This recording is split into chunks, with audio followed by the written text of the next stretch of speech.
Saya Husnu Maria bersama sahabat saya Dr. Iksanuddin Mursi. Senang sekali ya kita ketemu lagi. Alhamdulillah. Masih bisa gitu membagi apa yang ada di kepala kita, di kolbu kita. Jadi nggak cuma di kepala tapi juga di kolbu kita bersama kawan-kawan.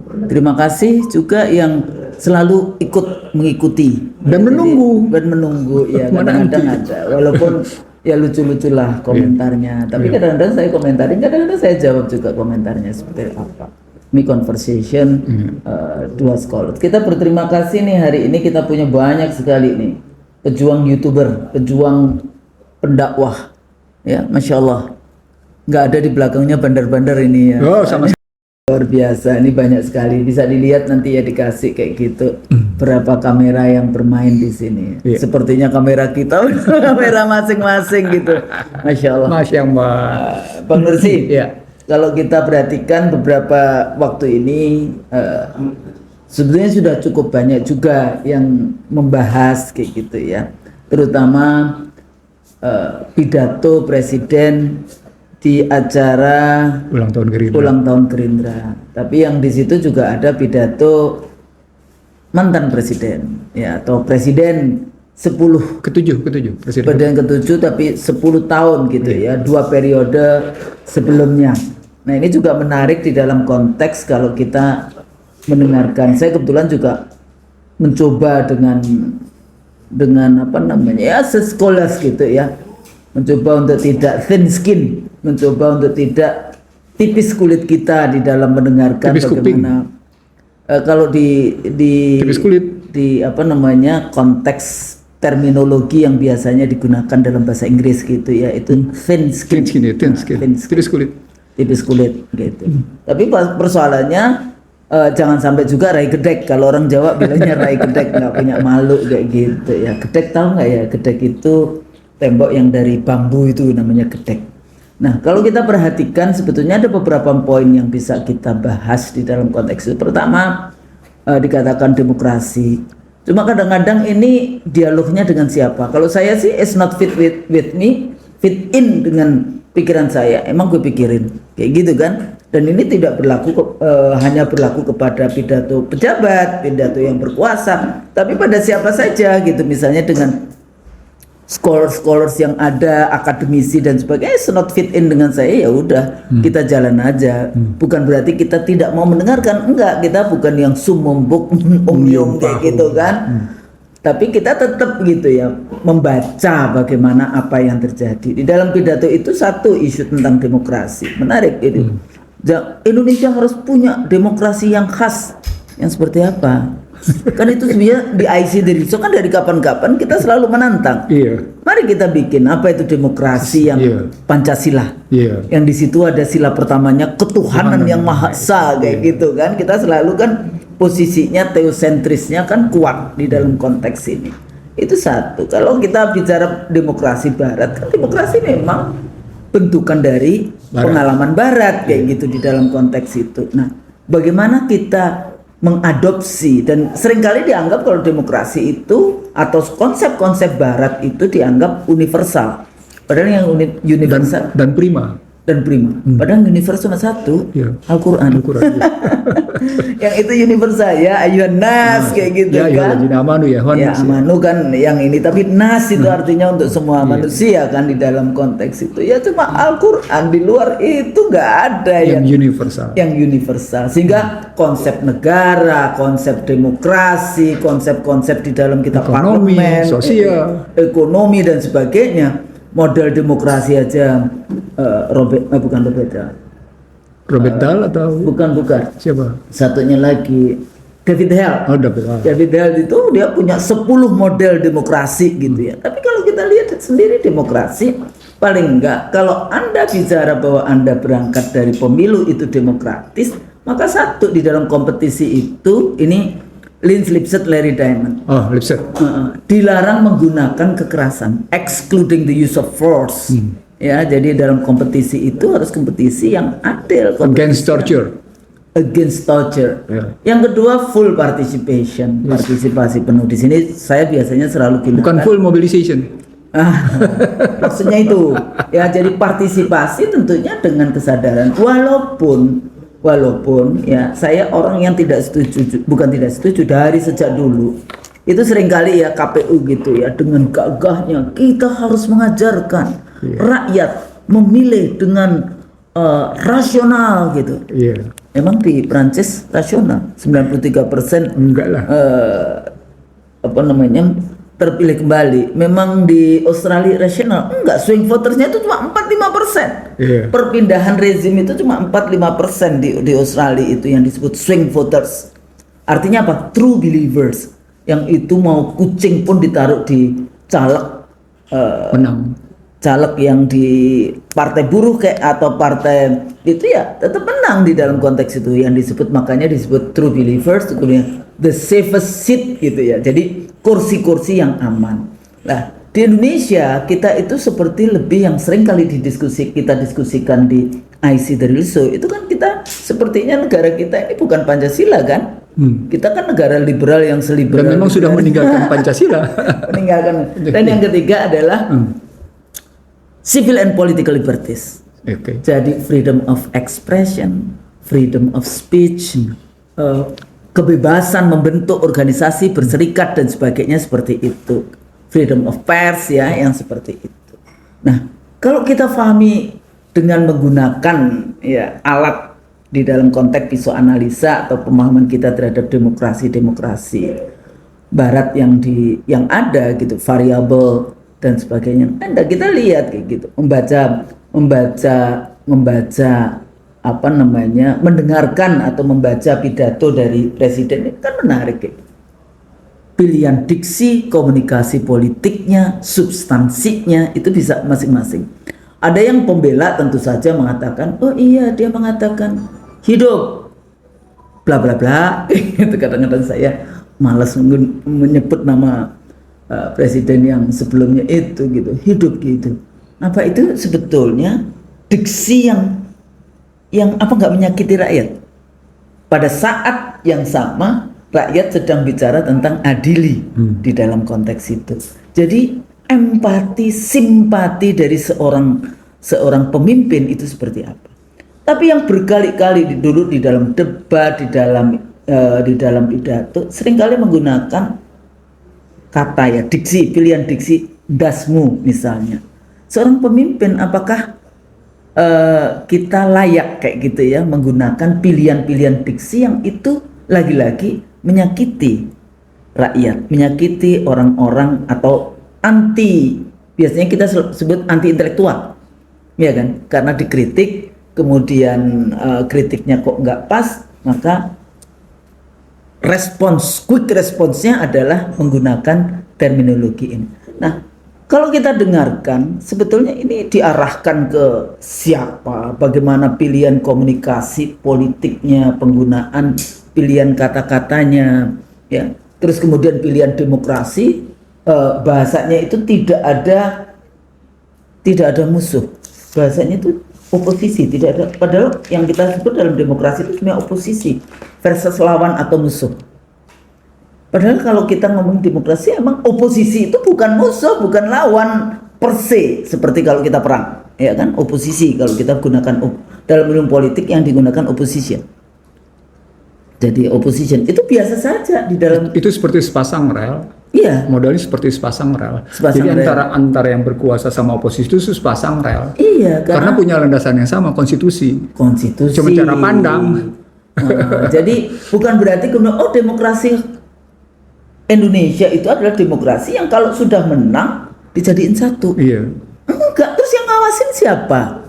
Nah ini juga di pidato berikutnya menarik itu, Bang. Saya perhatikan apa gesture pada saat oh iya nanti kalau apa namanya, kalau yang bisa dilunakkan, tapi ada satu lagi. Kalau yang nggak bisa begitu. Itu maksudnya apa ya? Kan ada melihat kan Bahasa tubuh. tangannya kayak gitu, bahasa tubuhnya kayak gitu. Maksudnya, nah Padahal tidak hanya pilihan diksi dan kata dan yang dipilih ya sebagai seorang pemimpin, tapi gesture pun juga penting kayak gitu di dalam konteks itu. Apa yang maksudnya? Dihilangkan, ditebas, di apa? yang kayak gitu. Nah, dulu saya masih ingat pada saat dialog di TV One ya, kita ngomongin perempuan bicara, itu salah satu waktu itu yang dibahas itu waktu Rocky Gerung bahas apa ya, yang ngatain rezimnya kayak gitu ya. Bajingan tolol itu. Iya, itu. Nah, waktu itu pertanyaan saya, pernahkah para akademisi, para scholars itu meneliti diksi-diksi yang dipilih pejabat bicara kepada rakyatnya? Tapi kenapa mereka sangat sibuk? Bagaimana para pengkritik, scholars, akademisi yang mengkritik tokoh-tokoh masyarakat yang mengkritik rezim kemudian rame dibahas di media? Harusnya kan, ya kalau Anda mau, oh kita netral kok. Kalau netral, pernah nggak membuat penelitian itu? Ya penggunaan didor, penggunaan yang kayak gitu-gitu, itu juga Saya yang beresin, nanti kami yang beresin. Kan ada seorang pejabat tinggi menyatakan, nanti kami yang beresin, bapak-bapak diam-diam atau terang-terang. termasuk juga ada bahasa waktu ditanya, oh bukan urusan saya. Iya. Loh, Anda dibayar untuk ngurusin ini semua? Atau Mana saya tahu? mana saya tahu? Kemudian rakyat gitu ya, kenapa TKA banyak datang? Memang Anda bisa menggantikan posisi TKA yang kayak gitu kan? Iya. Lah, itu tugas Anda. Second class lagi disebut lagi. Enggak, itu tugas pejabat yang dibayar oleh rakyat untuk yang namanya membuka lapangan pekerjaan untuk bangsanya sendiri, bukan untuk bangsa Cina, bukan untuk bangsa yang lain-lainnya di luar Indonesia. Nah, menanggapi berbagai macam yang ini, coba kira-kira perspektif kita di dalam IC Terilso melihat, kan seringkali ada juga Bang yang menganggap bahwa kayak Durkheim aja kan mengatakan bahwa kalau kemudian kita pakai agama itu dianggap irasional, ya kan? Nah, jadi Karena sebetulnya dia fisika material. berbagai macam yang Fisika seperti material, Durkheim itu teori konfliknya berbasis fisika material. fisika material, jadi Iya. materialisme di dalam Materialisme, konteks iya. itu. Nah, jadi balik lagi di dalam konteks kita membaca, mendengarkan pidato presiden, kita tahulah siapa yang di ini, cuma bagaimana kita menjelaskan kepada pemirsa IC Terilso di dalam konteks apa sebetulnya yang sedang terjadi. Kenapa pilihan-pilihan itu menjadi pilihan-pilihan yang terus-menerus diulang dalam konteks ini. Oke. Kita dekati, tadi Husnul sudah menyebut empati dan simpati.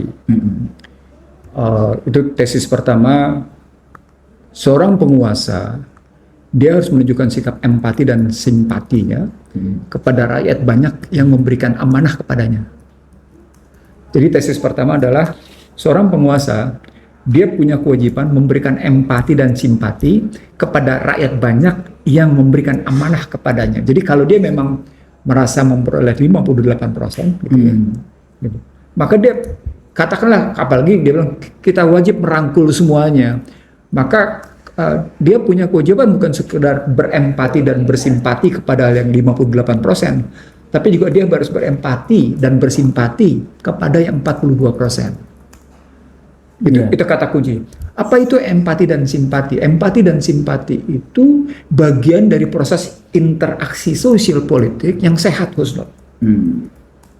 Jadi kalau kita perhatikan modal simpati dan empati dalam proses interaksi, dia kan basisnya ada sugesti, ada identifikasi, ada simpati, ada empati, gitu kan, ada imitasi. Nah, simpati empati itu bagian dari proses interaksi sehingga interaksinya berjalan sehat. Dari sana, ketika muncul kata-kata hidup Jokowi, ketika menyatakan endasmu, maka yang terjadi bukan empati dan simpati. Yeah. Maka yang terjadi adalah sebuah model di mana kita mendapatkan satu sikap. Di sini ada 3 kata kunci keras di sini. Kata kunci kerasnya pertama, seakan tidak peduli, tidak peduli dengan rasa rakyat yang menghendaki tegaknya keadilan. What's the point? Ada perasaan keadilan dicabik-cabik, Husnul. Nah, ketika sampai pada perasaan keadilan dicabik-cabik, maka pertanyaannya, ini keadilan apa nih? Keadilan politik, keadilan hukum, keadilan ekonomi. Nah, mari kita bahas sekarang. Dalam konstruksi keadilan ekonomi, kasus PIK adalah ketidakadilan. Kasus PIK adalah ketidakadilan. kasus jatuhnya nilai tukar selama yang namanya Prabowo dilantik sampai dengan posisi pertengahan Hari ini berapa? Sudah 16.000 lebih, tetap dengan artinya harga saham gabungan tetap di bawah 7.000. Itu menunjukkan bahwa ada ketidakadilan di situ, ada ketidakpercayaan. Jadi Low trust ya. ada Distrust. distrust di situ. Nah, berikutnya juga bisa kelihatan dengan kejatuhan kelas menengah sampai 9,8, saya boleh tadi 10 juta. Yang menarik PHK. Ya, yang rame ini. PHK merebak di mana-mana. Ini sebenarnya sudah, saya sejak Prabowo dilantik sampai dengan sekarang gitu, saya menyebut ada 7 kelemahan mendasar di bidang perekonomian gitu dalam cara saya di berbagai kalangan gitu ya, dalam diskusi saya. Jadi kalau kita lihat tadi Purchasing Manager Index tidak membaik, PHK merebak begitu, nilai tukar jatuh, kelas menengah jatuh gitu ya. Lalu kemudian biaya impor tinggi, hutang yang membludak sampai 8.680 triliun begitu posisinya, dan seterusnya. Kita tahu bahwa yang namanya terjadi inflasi rendah tapi kemudian tidak terjadi penguatan daya beli, sehingga gini rasio tetap bertengger di 0,382 tapi pihak lain menyatakan 0,44 gitu ya, dan seterusnya. Kita bisa lihat lagi tingkat ketimpangan, di buktinya adalah likuiditas kering di masyarakat itu, likuiditas kering sampai akhirnya perbankan juga merasa likuiditas susah. Selalu kan dikatakan, termasuk di dalam pidato-nya, ada uangnya waktu bicara tentang makan siang gratis gitu ya. Nah, pada saatnya sama ketika Anda bilang endasmu, Anda tidak sadar bahwa segala sumber yang Anda gunakan sekarang itu sumbernya adalah sumber dari rakyat. Sumber kekuasaan Anda dapat dari rakyat. Sumber ekonomi Anda dapat dari rakyat, ya. Sumber sosiologinya, sumber sosialnya, social trustnya dari rakyat, gitu kan. Sumber hukumnya Anda peroleh berdasarkan konstitusi. Jadi kan nggak bisa kalau Anda kemudian berteriak-teriak hidup Joko Widodo dengan endasmu. Jadi dalam perspektif empati simpati saja, Anda sedang melawan modal itu. Anda sedang menunjukkan ketidakpedulian pada 7 problem perekonomian. Anda tidak sedang peduli. Itu ketidakadilan, baru ketidakadilan ekonomi. Belum keadilan politik. Bahwa keadilan politik, Anda mestinya berpikir sekarang bahwa legitimasi itu dari mana? Dari mana diperoleh? Jadi kata kunci kita ketika kita bicara keadilan politik dan kemudian Anda mencoba merangkul semua, dan pada posisi Anda merangkul semua ada pihak yang kemudian memang bertahan untuk tidak mau atau katakan sedang menjaga jarak seperti PDIP misalnya gitu ya. Kan PDIP mencoba ya sedikit-sedikit menjaga jarak lah karena ada problem pemecatan Joko Widodo dan pemecatan Gibran gitu ya. Kan ini tidak berdiri sendiri, Husnul. Betul. Tidak berdiri sendiri. Jadi tidak ada variabel tunggal, istilah kita tidak ada variabel tunggal dalam melihat kasus seperti ini. Maka ketika kita bilang ketidakadilan politik muncul, itu adalah ketidakadilan kekuasaan. Jadi problematik ketidakadilan kekuasaan itu nampak pada ketidakadilan hukum. Nah, ketika tidak ada hukum, maka bayar itu wajar aja jadinya. Siapa yang bayar aja? Masyarakat terhadap hukum. Sehingga akhirnya si Sukatani harus minta maaf.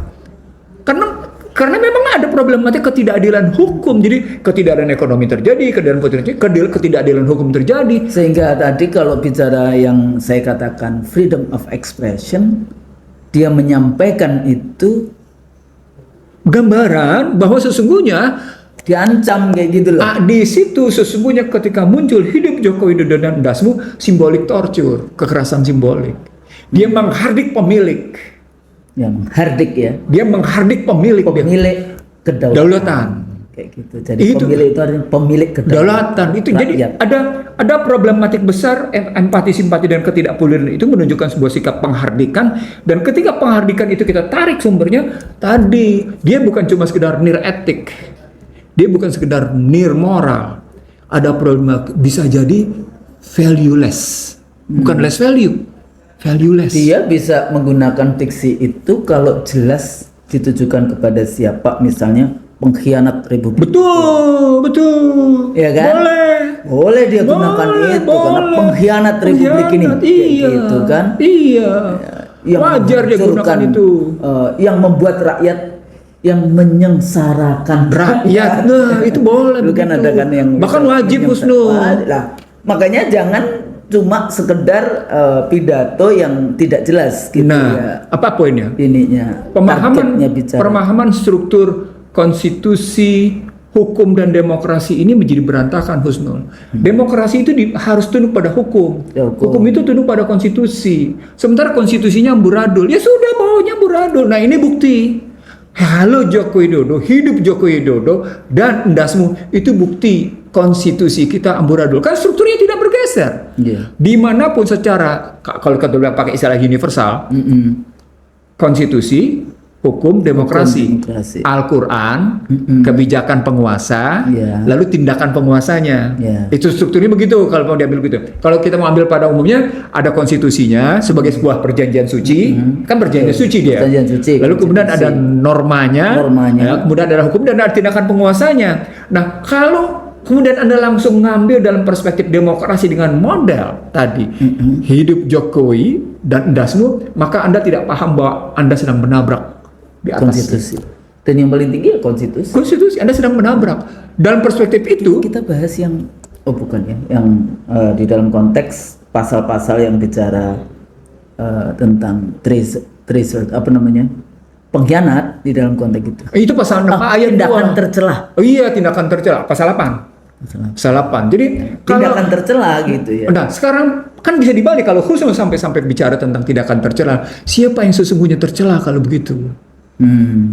Kan pertanyaan begitu, siapa yang sesungguhnya tercela ketika Anda tidak karena memang sumbernya etik sih, moral. Jadi akibatnya juga memang moral, etik. Dan itu berangkat dari memang persoalan partai politik kita di Indonesia, rekrutmen Dan pejabatnya, iya, mobilitas kemampuan pilihan-pilihan, jadi indikator value-nya itu di mana. Kalau kita bicara tentang konstitusi, agama itu value-nya itu apa, sehingga mereka nggak peduli dengan value, sehingga tidak ada konsistensi. Kalau kita di Islam kan kadang-kadang kita diajarkan ya, kalau kita beriman itu kita percaya dengan kolbu kita, kemudian kita nyatakan dan kita tindakan, dan ini tiga-tiganya harus konsisten.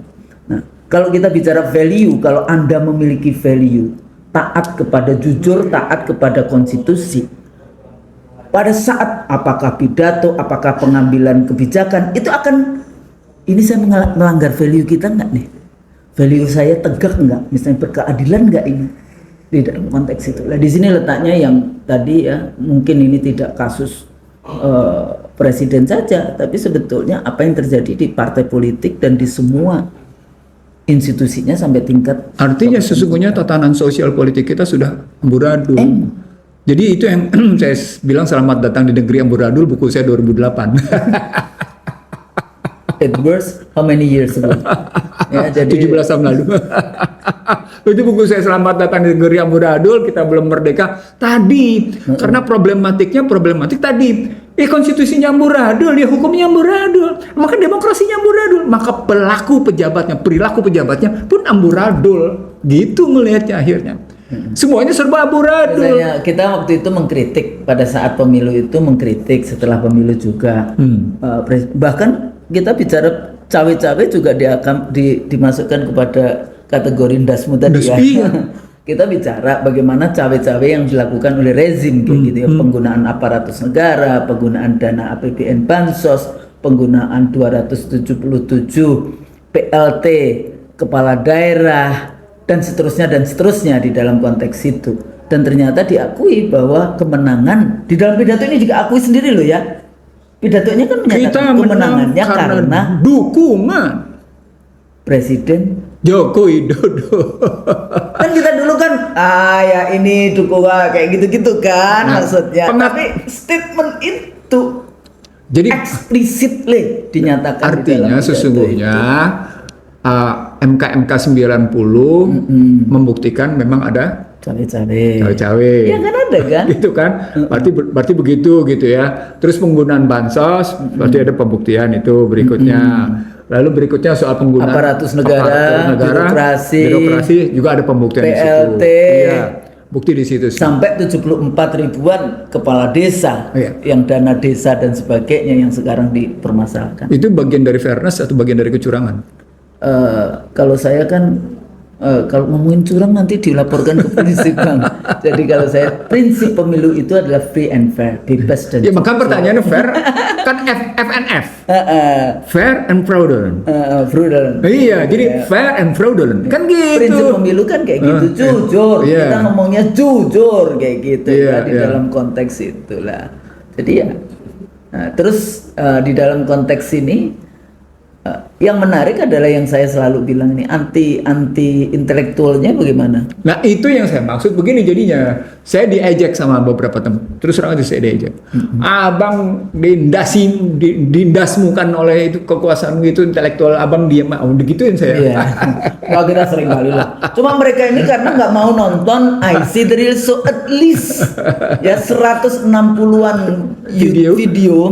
Monggo dilihat ya, karena kita tidak, ya kan kita nggak bisa ngomong di TV kalau nggak diundang. Iya. Emang kita bisa datang ke TV terus ngomong, kan nggak bisa kayak Iya. gitu ya. Kita juga nggak bisa kan misalnya bicara ya, kalau di kampus memang kita punya kelas Iya. S1, S2, S3 diundang di kampus-kampus itu biasa saja. Iya. Tapi kalau diundang di ruang-ruang publik, media-media publik ya ini. Tapi kan kita sekarang ada media sosial. Iya. Monggo silakan. Apa yang kita lakukan adalah sedikit Bagian dari kontribusi kita. Iya, Bagian dakwah kita. jadi bagian dari kontribusi dan tidak bermaksud apa-apa kecuali memberikan yang terbaik. Iya. Tujuannya itu aja. untuk bangsa dan negara kayak gitu. Balik ya. lagi Husnul, ketika Dan tambahin juga Iya. nggak ada bandar.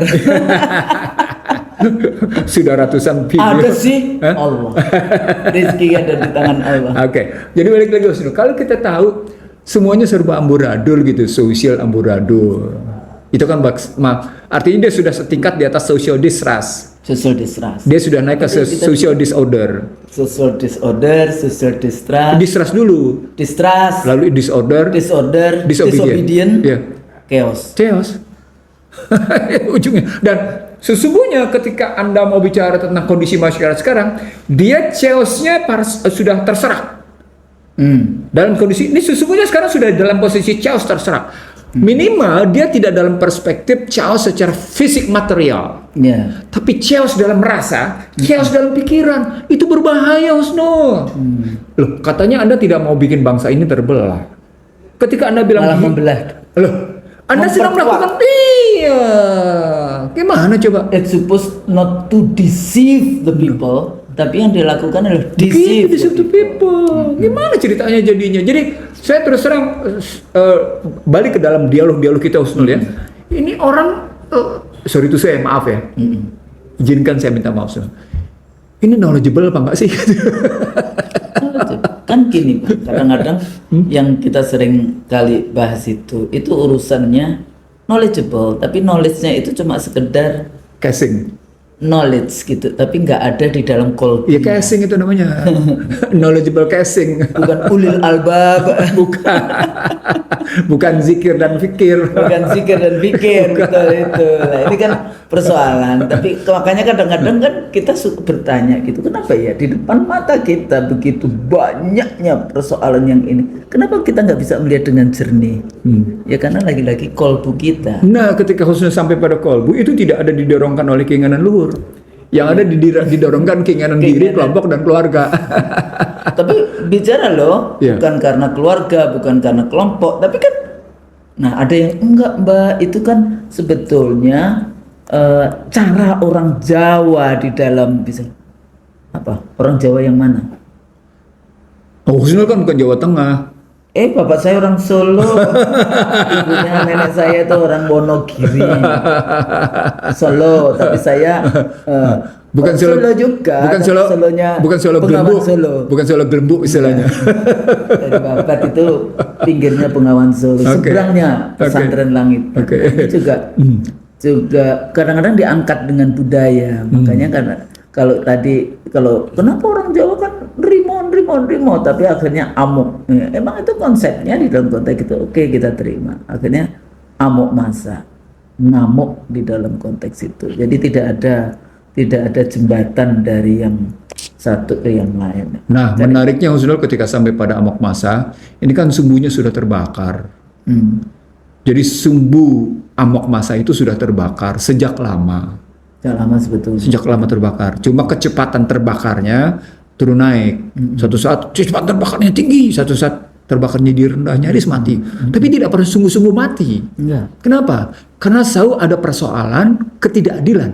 Iya. Selama persoalan ketidakadilan itu muncul, Masih ada, selalu gitu, akan ada. akan terbakar itu yang namanya sumbu amok masa itu, sumbu terbakarnya amok masa. Nah, kalau kita bilang sekarang dasmu sebagai penghardikan terhadap pemilik, maka problematik etik moral yang tinggi tadi gitu ya, bukan sekedar membelah bangsa, bukan sekedar membelah masyarakat.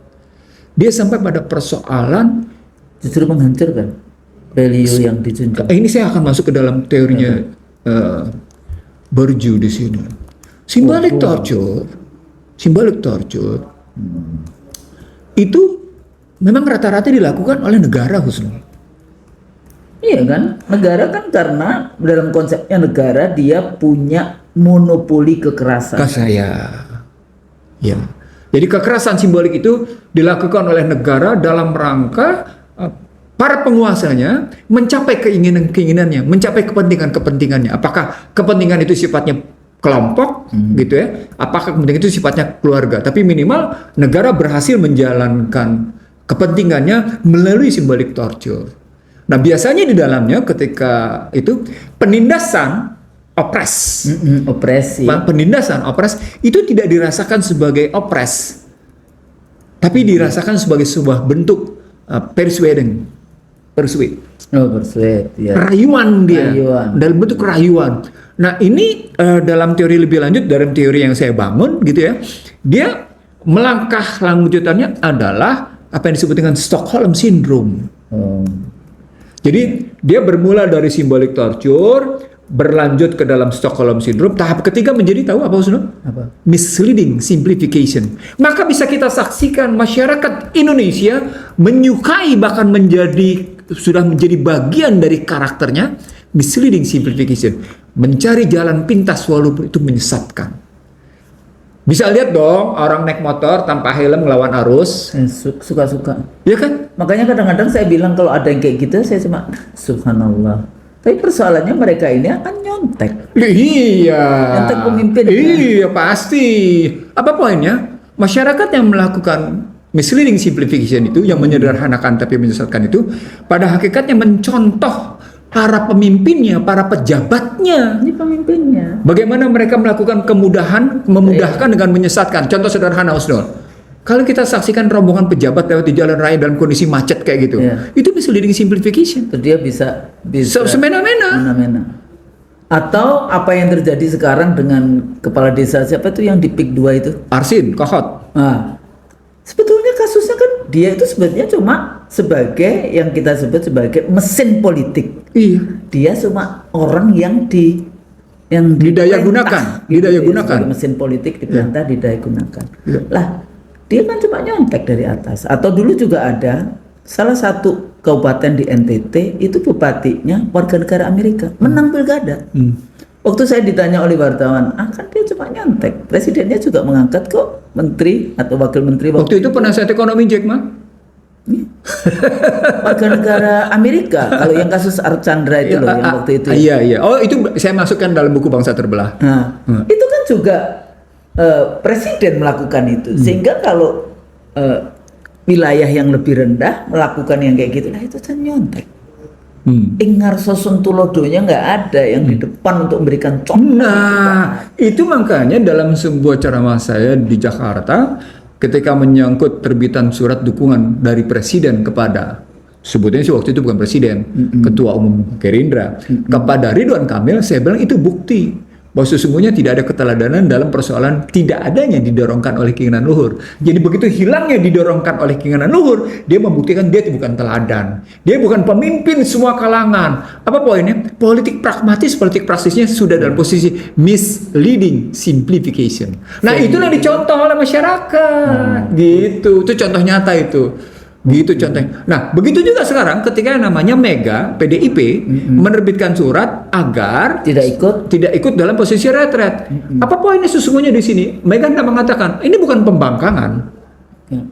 Karena dia tidak dalam posisi yang namanya keharusan konstitusional. Iya. Dia tidak merupakan juga keharusan hukum tertulis. Tidak ada. Katanya ada aturan. Ya, Aku sih belum baca tapi yang aturan. nah, Paling aturan menteri. The point-nya adalah soal kebijakan yang Iya. dituangkan secara tertulis. Iya. Tapi ketika dia cari tentang keinginan mendasarnya, sesungguhnya dia berkaitan dengan etik saling menghormati antara penguasa. Nah, Mega dengan suratnya, PDIP dengan suratnya, itu membuktikan bahwa tidak ada lagi penghormatan terhadap pelaksanaan penyelenggaraan itu. Itu poinnya. Tidak etis memang. Tapi kenapa Mega bisa begitu? Karena Mega, PDIP juga diperlakukan secara tidak etis. Kenapa kayak gitu? Karena sebelumnya selama 10 tahun, Iya. PDIP pun tidak etis terhadap rakyat. Iya, memang. Walaupun jargonnya adalah Wong cilik. cilik. Gitu ngelihatnya. Jadi Gitu. putaran-putaran untuk tidak saling menegakkan etika, tidak saling menegakkan hukum dipertontonkan selama satu generasi ini, Husnul. Makanya kemudian kalau ada rakyatnya Iya. yang melakukan Tindakan seperti itu. tindakan seperti itu, saya cuma ngomong ya itu karena mereka nyontek. Itu yang makanya tadi pendekatan saya interaksi. Ketika interaksi pendekatannya adalah sugesti yang tidak berempati, yang tidak bersimpati, yang tidak kemudian menunjukkan sebuah etik, maka gambarnya menjadi memang disorder, berantakan dia, amburadul. Masih ingat nggak yang kasus goblok kepada apa namanya jualan es? Oh iya. Ya, oh iya dari si Miftah itu waktu itu. Iya. Itu kan soal etik. Etik. Soal etik soalnya. Kalau Anda goblokin diri sendiri atau saling ini, mungkin ya aku goblok banget kayak gitu. Jadi konteks itu menjadi Sekarang pertanyaannya menjadi begini, Husnul. Mana lebih tidak etik? Endasmu atau goblok? yandas sebetulnya. Endasmu, Husnul. Itu yang saya bilang. Ketika kita Itu kata-kata yang dulu kayaknya kalau saya memang diajarin bapak saya swearing apa itu nggak boleh. Jadi kayaknya kalau kita keluar kata-kata yang kayak gitu dari mulut kita, apalagi kepada orang yang lemah, rakyat, orang yang lemah, orang yang mestinya diperjuangkan yang kayak gitu, dibela. yang dibela, Iya. diperjuangkan, itu kayaknya kok nggak tega ya. Ya, itu makanya saya bilang tadi ini simbolik torture. Betawi bilangnya endasmu tuh palelo. Ya, palelo, ya kan. Palelo. Tapi itu kan conversation Orang yang Betawi. sama. Iya, Enggak, iya. maksudnya bukan kepada Iya, bukan powerless. Iya. bukan kepada powerless Iya, gitu iya, ya. iya, Itu iya. conversation sesama kayak gitu. ya. Dialog setara. Dialog setara. Iya, Jadi dialog nggak setara. bisa kalau itu Nah, jadi. itulah makanya lagi-lagi paling enak mengamatinya tetap dalam pendekatan interaksi. Iya. Nah, kita terjemahkan ke dalam interaksi politik. Nah, ketika interaksi politik kita strukturkan tadi tidak adanya empati simpati dan berarti tidak adanya sugesti untuk untuk respect atas kepemilikan kedaulatan rakyat, karena ini munculnya disrespect ini. Jadi Disrespect sovereignty namanya ini. Gitu loh. Padahal yang memiliki sovereignty kedaulatan adalah rakyat. Iya. Yang memberikan amanah kepada Anda rakyat, tahu-tahu Anda sudah terima amanah itu, terus kok kata-katain ini. Dasmu. Dasmu. Pada saat yang sama Anda tidak peduli dengan Delhi. Padahal Anda bilang kita kejar ke Antartika. Antartika sampai lagi Padang Pasir. Padang pasir. Ada lagi kita mau maafin. Terus kemudian pidato berikutnya, udah nanti kita cari caranya gimana korupsi loh. Nah, jadi memang ada. Kadang-kadang saya berpikir kalau kita memang tidak ini ya, kita tidak takut pada Tuhan, iman kita kurang. Itu kadang-kadang itu slip of the tongue, kadang-kadang slip benar-benar slip kaki gitu jatuh, kadang-kadang slip yang kayak gitu-gitu tuh saya percaya loh bang. Makarumah itu. Makarullah. Makarumah itu. Husnul. Jadi poinnya gini Husnul, sebelum kita tutup. Kita mau ngeliatnya begini Husnul. Ada jalan keluar Husnul. Selalu. Pertanyaannya begini pertanyaannya. Anda mau mengembalikan proporsi kedaulatan Anda dengan basis kedaulatan rakyat kepada pemiliknya, atau Anda mau mengembalikan proporsi kedaulatan Anda berbasis kekuasaan formal legal? Itu pertanyaan. Kalau sekedar kekuasaan formal legal, maka Anda memang tetap berkuasa secara legal formal. Tapi percayalah, Anda tidak mendapat legitimasi. Legitimasi itu dari rakyat. Anda tidak dapat Tapi legitimasi. pernah nggak ya kalau kita lihat pejabat presiden terutama atau menteri itu berani bicara kayak gitu kepada para bandar, kepada para sembilan naga misalnya? Gue berani. Enggak, kalau kita. Enggak, maksudnya ini yang pejabat. Pada saat waktu itu saya pejabat juga di KPU saya juga katakan kan, jangan sekali-kali Anda mengkhianati itu ya memindah-mindahkan suara yang kayak gitu-gitu kan, karena kita membela suaranya rakyat, itu menjaga suara rakyat aman sampai dicap.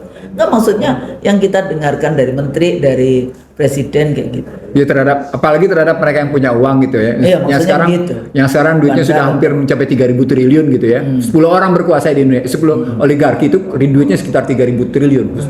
Artinya mendekati jumlah APBN. APBN. Itu artinya mereka setara. Ini menunjukkan kalau tesis Negara dalam negara. bukan. Apa? Tesis akademiknya corporate versus state. Tesis akademik kita corporate versus state. Ada yang diterjemahkan ke dalam ekonomi disebutnya market versus state. Ya, Karena pendekatan pasar, mereka si market ini adalah korporasi. Kalau pakai korporasi versus negara. betul. Jadi kalau pakai pendekatan sosiologi di sini market versus people sebenarnya. Ya, the people. Sesungguhnya begitu gitu. Nah, sekarang kalau kita balikin lagi ya, sudah dalam model begitu. Kita punya kesempatan masih. Saya kebetulan menyatakan pertama bahwa ini memang tidak punya keteladanan. Jadi berapa bulan di berkuasa saya langsung tidak menunjukkan keteladanan. Tapi pada saatnya sama saya mengakui, saya harus menerima. Bisa saja orang tuh hidup seperti dinamika statistik, up and down, turun naik ya, turun naik. Oke lah, ketika dia begitu kita akui bahwa dalam posisi masih manusia, kayak gitu kan. Kita masih berharap dia suatu saat up, dia naik statistik. Jadi kalau pakai statistik ritme grafik gitu ya, dia ada dalam posisi di titik nadir. Kemudian ada masukan-masukan positif. Atau gitu. karena dia percaya diri bahwa hasil surveinya 81, sekian persen. Tapi kalau pakai teori survei adalah pabrikasi suara, pabrikasi angka-angka, maka harusnya dia sadar bahwa Barat saja menyatakan risk is not only about the quantitative. Bukan. Risiko itu tidak hanya bicara kuantitatif, bukan hanya angka. Bukan. Gimana sih? Kualitatif. Gimana coba mikirnya? Jadi saya ada satu saja ibu-ibu guru yang kemudian ditangkap misalnya ya, ibu guru yang ditangkap karena ngomong apa itu udah cukup, nggak dikurang. Ada berapa guru sih yang menyatakan itu yang kayak gitu kan? Enggak. Bukan kuantitatif tapi kualitatif. Sama seperti polisi. Ya. Ketika polisi begini walaupun jumlahnya cuma 2, Anda nggak bisa bilang itu oknum. Itu sudah resiko kelembagaan. Gitu misalnya. Institusi. Sama seperti ketika sejumlah menteri ditengarai sebagai korup. Saya ulang, ketika sejumlah menteri ditengarai, diindikasikan kalau pakai bahasa konkretnya, kalau pakai bahasa Indonesia ditengarai, diduga, kalau pakai bahasa hukumnya diduga atau diisikan. Maka sesungguhnya problematiknya adalah betapa mesin kabinet itu sudah punya liability. Gitu ngelihatnya. Termasuk juga DPR. Sama. Begitu juga DPD sama. Begitu juga yang namanya yudikatif, ketika kasus yang ditangkap itu Razov itu sampai punya duit 942 miliar dengan emas 51 kg. Itu beneran ya Bang? Bener. Saya itu yang kayak gitu. Kayak gitu. Cash ditaruh di 942 miliar dengan emas 51 kg. Dahsyat kan? Batangan. Dahsyat kan? Terus habis gitu kebakar ininya.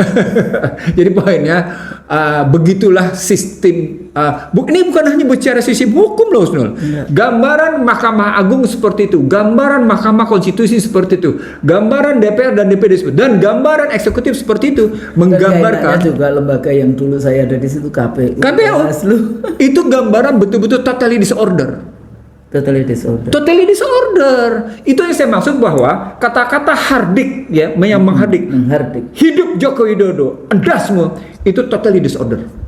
Jadi hilangnya empati dan simpati terhadap pemilik menggambarkan bahwa memang Indonesia dalam posisi totally disorder. Sudah tidak ada keteraturan ya, taat kepada. Nggak ada cerita. Tergantung penguasa. Hukum adalah keputusan penguasa. Berlakulah di sini pembuktian tesis saya bahwa pasal 6 ayat 2 Undang-Undang Dasar 2002 adalah wujud I am the law, I am the king. Itu. Jadi pakai bahasa adalah saya. Iya. Gitu kan? C'est bahasa Prancisnya? C'est de moi gitu ya. Negara adalah saya gitu. Adalah saya. Nah, sekarang pertanyaan besarnya, kita mau nggak memperbaiki? Ya, salah satu ikhtiar kita, saya mau jadi dosen. ya diajak ke partai nggak mau, jadi Sama sama pejabat gua. nggak mau, karena saya dosen. Iya. Artinya kan kita punya tanggung jawab untuk mempersiapkan generasi berikutnya. Di kelas selain kita transfer of knowledge, kita bahas pengetahuan, saya selalu bicara adab. Adab. Mendahulukan dari sekedar logik rasional logik. Gitu kan. Adab itu menjadi sangat penting, karena kalau enggak ya akhlak kan ini. Iya. Anda mau pinter knowledge-nya tapi nggak punya akhlak, Nggak punya adab. nggak punya adab, saya pakai ininya adab gitu ya, peradaban kayak gitu. Ya untuk apa? Gitu nanti Anda jadi, kan mahasiswa saya banyak. Kadang-kadang oh iya bagus. Mahasiswa banyak yang profesor di kampus itu. Mahasiswa saya udah mau di UNAS kayak mau di mana kayak, kemudian gubernur kayak gitu ya. Banyak menteri juga dulu ada, wakil menteri juga ada, anggota DPR banyak, DPRD banyak. Jadi artinya kalau kita tidak menyempatkan diri di dalam memberikan itu di ruang-ruang kelas, bagaimana kemudian hasilnya? Tapi persoalannya Bang Nursi, kalau di ekonomi orang kan setiap tahun bisa nih investasi 1 tahun langsung kelihatan hasilnya. Tapi kalau pendidikan kan 1 generasi. Nah di sini letaknya kadang-kadang kita tidak sabar, politisi tidak sabar dengan proses-proses pendidikan. Makanya kemudian banyak nih politisi-politisi yang Karbitan. enggak, yang doktornya berapa bulan, berapa semester, yang kayak gitu-gitu kan, atau beli, atau siapa yang mengerjakan tesisnya, disertasinya, Instant knowledge. label lagi tadi itu. Label. Jadi simbolik itu. Iya, symbolic torture. Jadi artinya apa? Sebagai ya sesuai dengan nomenklatur tugas kita kan. Kalau saya sebagai dosen ya saya akan mengerjakan itu sesuai dengan amanah menjadi dosen itu seperti apa. Nanti kalau kawan-kawan yang di bisnis, jadi ada yang di political society, ada business society, ada civil society. Di mana posisi kita? Kan kayak gitu. Nah, ketika itulah kita ingin mengatakan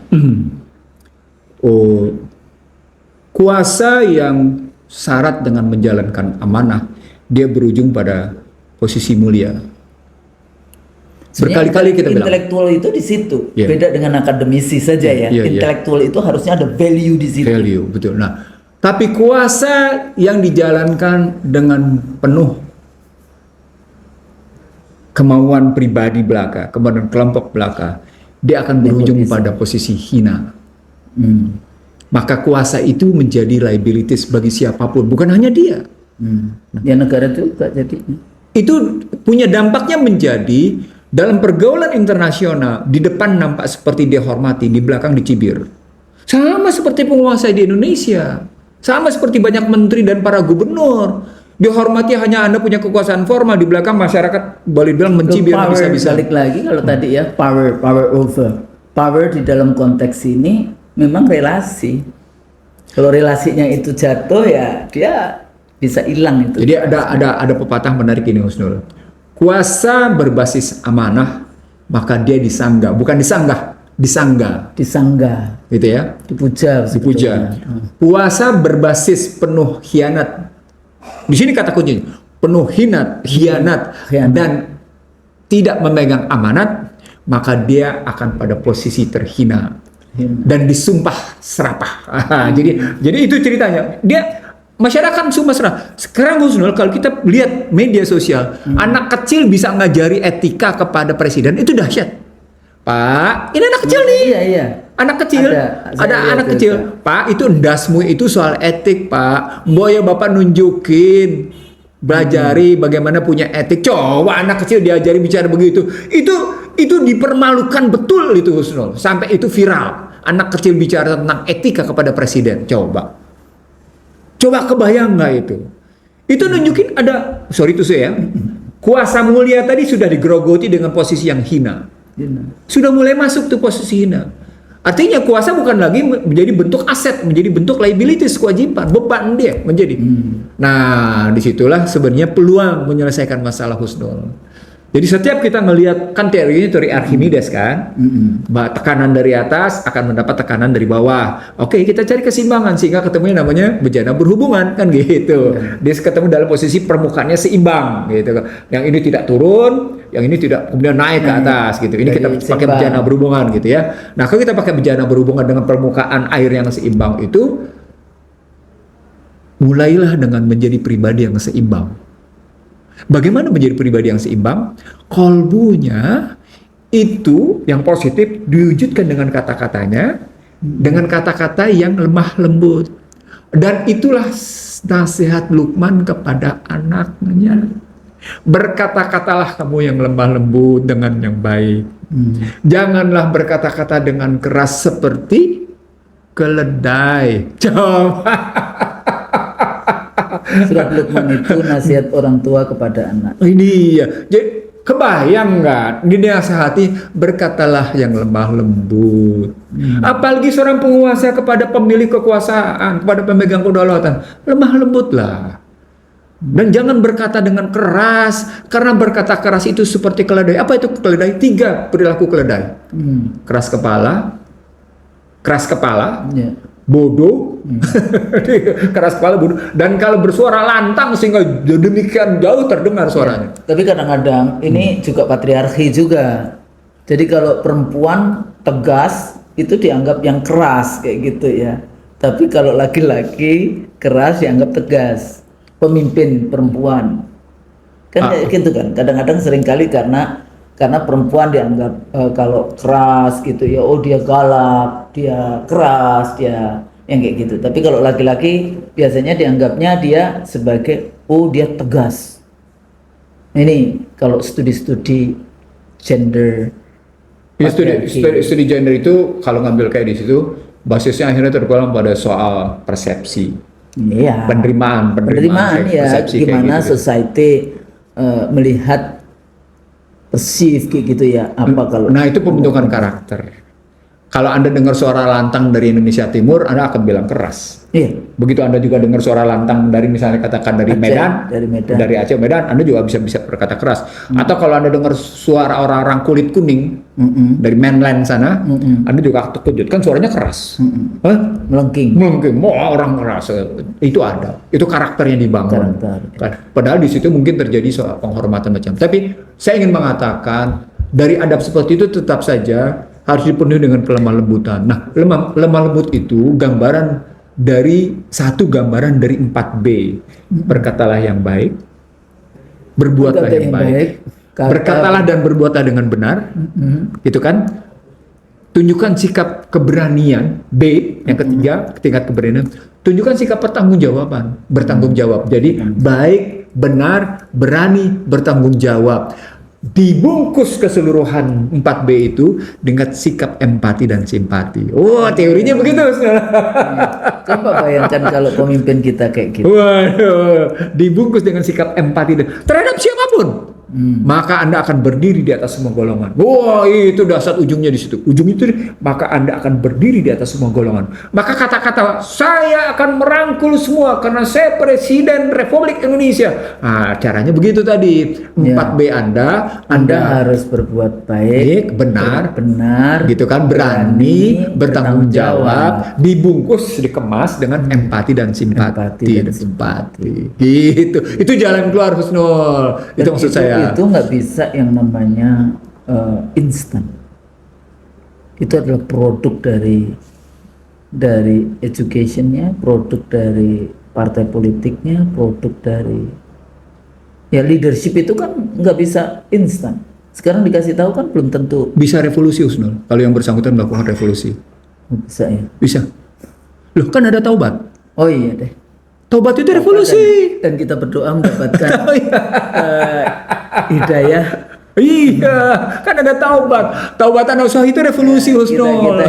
Kita doakan kan taufik dan hidayah. Iya, taufik. Billahi taufik wal hidayah. Iya. Makanya itu kan kalau kita berdoa whatever loh, umat Islam itu kadang-kadang saya bertanya juga, Pak Yai, kenapa kok kita itu selalu mendoakan pemimpin yang kita udah tahu pemimpinnya tidak ngurusin rakyatnya, tapi masih tetap di setiap hari Jumatan gitu ya, Khatib itu selalu akan mendoakan para pemimpin untuk mendapatkan taufik dan hidayah. Doa itu sebenarnya menunjukkan bahwa seorang pemimpin itu wakil Allah di muka bumi.